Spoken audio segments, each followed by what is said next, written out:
Rusia mengklaim telah mencegat dan menghancurkan 571 drone Ukraina dalam serangkaian serangan internal yang terjadi di sejumlah wilayah.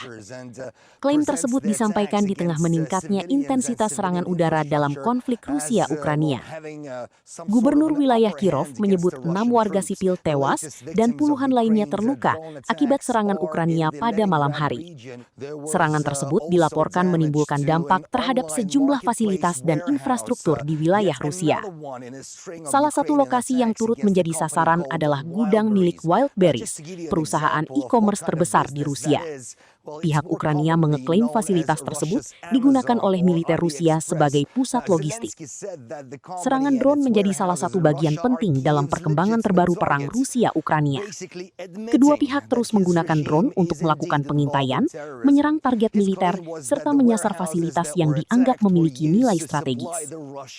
Di sisi lain, Rusia terus mengandalkan sistem pertahanan udara untuk menghadapi gelombang serangan drone. Moskow menyatakan bahwa ratusan drone Ukraina berhasil dihancurkan sebelum mencapai target. Situasi ini menunjukkan bahwa perang Rusia-Ukraina masih berlangsung dengan intensitas tinggi, sementara serangan udara dan drone terus menjadi ancaman bagi wilayah yang jauh dari garis depan.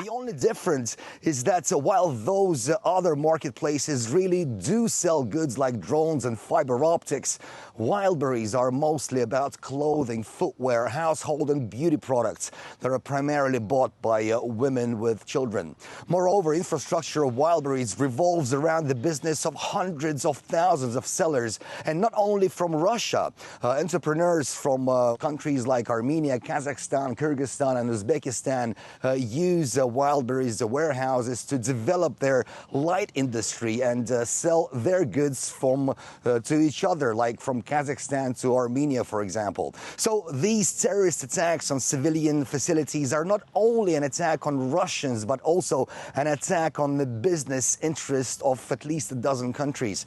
Now, Russia's investigative committee launched a criminal probe into what it called a terrorist act on civilian infrastructure.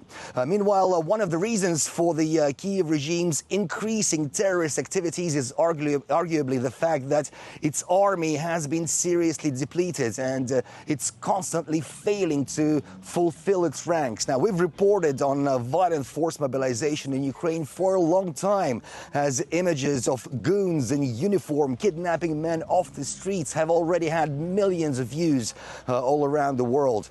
Now, the force mobilization has affected almost every conscription-age man in Ukraine, and that includes Christian Orthodox priests as well. This clergyman was dragged into a van by his hands, legs, and even hair.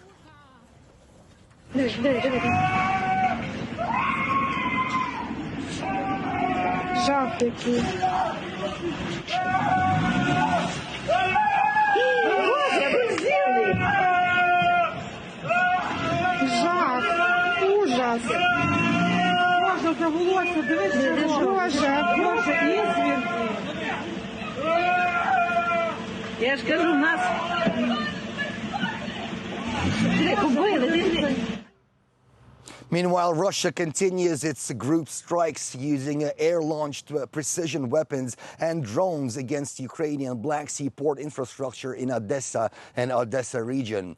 Overnight, the targets in Izmail port included the unloading and storage facilities for military cargo, 3 warehouses for unmanned boats, and a hangar containing equipment of the Ukrainian military. Also there in Izmail, a floating dock where drones were stored and a dock that was used for launching of underwater drones was hit as well. Over in Nikolaev port, a cargo ship delivering military goods was struck while unloading, and also struck were fuel reservoirs in Odessa port.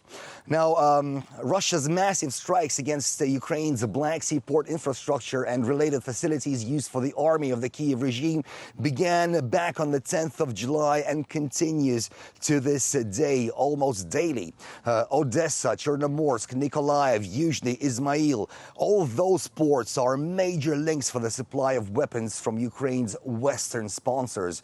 And Moscow's methodical annihilation of those assets had already seriously reduced the capabilities of the Ukrainian army. Jelajahi cara baru mendapatkan informasi. Download MetroTV Extend sekarang.